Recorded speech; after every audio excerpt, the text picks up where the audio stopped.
ಎಲ್ಲರಿಗೂ ನಮಸ್ಕಾರ. ಶನಿವಾರದ ಗೀತಾ ಸ್ಟೋರೀಸ್ಗೆ ಸುಸ್ವಾಗತ.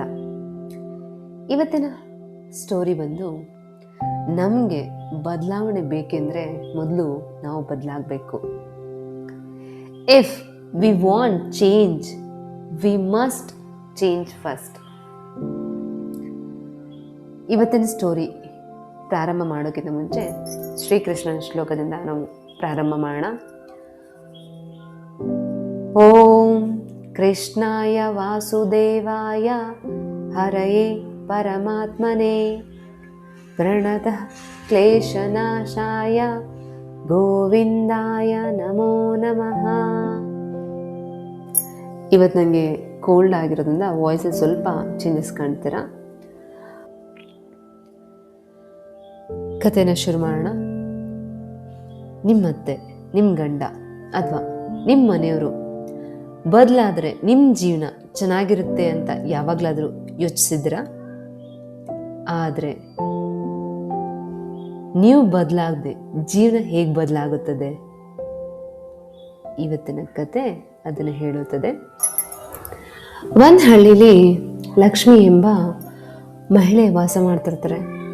ಅವರು ಪ್ರತಿದಿನ ಬೇಸರದಲ್ಲೇ ಇರ್ತಾರೆ. ನನ್ನ ಗಂಡ ನನ್ನನ್ನು ಅರ್ಥ ಮಾಡ್ಕೊಳ್ತಿಲ್ಲ, ನನ್ನತ್ತೆ ಯಾವಾಗಲೂ ನಾನು ಮಾಡೋ ಕೆಲಸದಲ್ಲಿ ತಪ್ಪುಗಳನ್ನ ಹುಡುಕ್ತಿರ್ತಾರೆ, ಮನೇಲಿ ಯಾರು ನನ್ನ ಮೌಲ್ಯವನ್ನು ಗುರುತಿಸ್ತಾ ಇಲ್ಲ, ಅವರು ಎಲ್ಲರೂ ಬದಲಾಗಬೇಕು ಅಂತ ಬಯಸ್ತಾ ಇರ್ತಾರೆ. ಆದರೆ ಒಂದಿನ ಲಕ್ಷ್ಮಿ ತನ್ನ ಅಜ್ಜಿ ಮನೆಗೆ ಹೋಗ್ತಾರೆ. ಆಗ ಅವರು ತನ್ನ ಮನಸ್ಸಿನಲ್ಲಿರುವಂತಹ ಎಲ್ಲ ಭಾವನೆಗಳನ್ನು, ಎಲ್ಲ ಬೇಸರಗಳನ್ನ ತನ್ನ ಅಜ್ಜಿ ಮುಂದೆ ಇಡ್ತಾರಂತೆ. ಆಗ ಅಜ್ಜಿ ಅವ್ರಿಗೊಂದು ಕನ್ನಡಿ ಕೊಟ್ಟು ಹೇಳ್ತಾರಂತೆ, ಈ ಕನ್ನಡಿನಲ್ಲಿ ಯಾರ ಮುಖ ಕಾಣ್ತಿದೆ ಹೇಳು ಅಂತ ಕೇಳ್ತಾರಂತೆ. ಆಗ ಅವರು, ಅಜ್ಜಿ ಇದು ನನ್ನ ಮುಖನೇ ಕಾಣಿಸುತ್ತಲ್ಲ, ಇನ್ಯಾರ ಮುಖ ಕಾಣಿಸುತ್ತೆ ಅಂತ ಹೇಳ್ತಾರಂತೆ. ಆಗ ಅಜ್ಜಿ ಹೇಳ್ತಾರಂತೆ, ಈಗ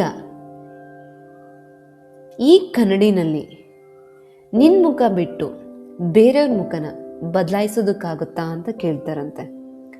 ಆಗ ಲಕ್ಷ್ಮಿ ಇದ್ಕೊಂಡು, ಇಲ್ಲ ಅಜ್ಜಿ ಆಗೋದಿಲ್ಲ ಅಂತ ಹೇಳ್ತಾರಂತೆ.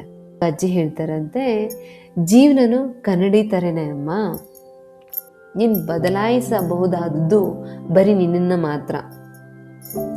ನಿನ್ನ ಮಾತು, ನಿನ್ನ ಪ್ರತಿಕ್ರಿಯೆ, ನಿನ್ನ ಮನೋಭಾವ ಬದಲಾದರೆ ನಿನ್ನ ಸುತ್ತಲೂ ಇರೋಂಥ ವಾತಾವರಣ ಬದಲಾಗೋದಕ್ಕೆ ಸ್ಟಾರ್ಟ್ ಆಗುತ್ತೆ.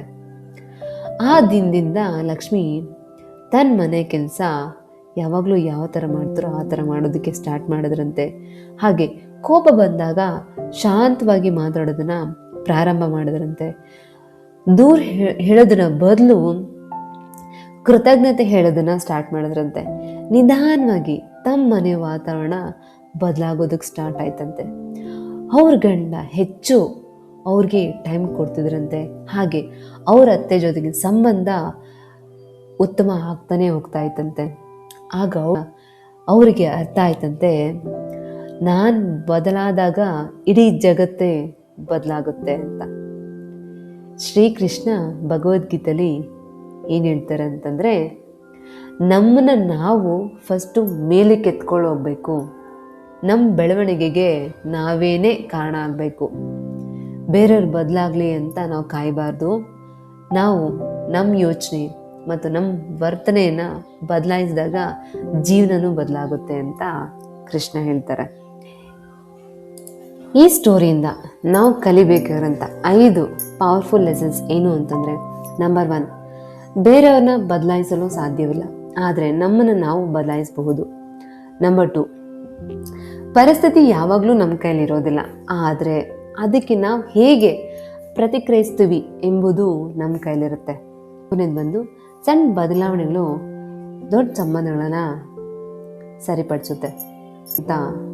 4, ದೂರು ಕೊಡೋದಕ್ಕಿಂತ ಬೆಳವಣಿಗೆ ಮೇಲೆ ಗಮನ ಕೊಡಬೇಕು.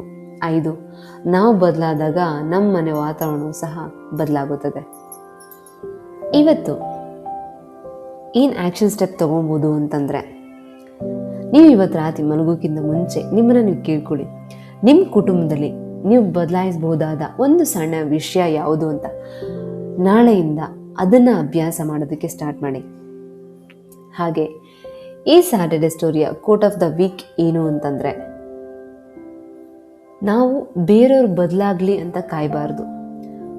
ನಾವು ಬದಲಾಗೋದಕ್ಕೆ ಸ್ಟಾರ್ಟ್ ಮಾಡಿದಾಗ ಜೀವನನೇ ಬದಲಾಗುತ್ತದೆ. ಹಾಗೆ ಒಂದು ಸ್ಮಾಲ್ ಸ್ಪೆಷಲ್ ಅನೌನ್ಸ್ಮೆಂಟ್ ಇದೆ. ನಿಮ್ಗೆ ಆಲ್ರೆಡಿ ತಿಳಿದಿರೋ ಥರ 21 day Gruhalakshmi life transformation programme ಜುಲೈನಲ್ಲಿ ಸ್ಟಾರ್ಟ್ ಆಗ್ತಿದೆ. ಹಾಗೆ ಅದು ಯಾವ ಡೇಟ್ಗೆ ಯಾವ ಟೈಮ್ಗೆ ಅನ್ನೋದನ್ನು ನಾನು ಅತಿ ಶೀಘ್ರದಲ್ಲೇ ಹಂಚ್ಕೊಳ್ತೀನಿ. ಹಾಗೆ ಈ ಮಾಹಿತಿ ಬಗ್ಗೆ ಪಡೆಯೋದಕ್ಕೆ ನಮ್ಮ Gruhalakshmi empower hub VIP WhatsApp ಕಮ್ಯುನಿಟಿಗೆ ಜಾಯ್ನ್ ಆಗಿ ಅಲ್ಲಿ ಎಲ್ಲ ಡೀಟೇಲ್ಸ್ನ ಅತಿ ಶೀಘ್ರದಲ್ಲೇ ಹಂಚ್ಕೊಳ್ತೀನಿ. ಧನ್ಯವಾದಗಳು.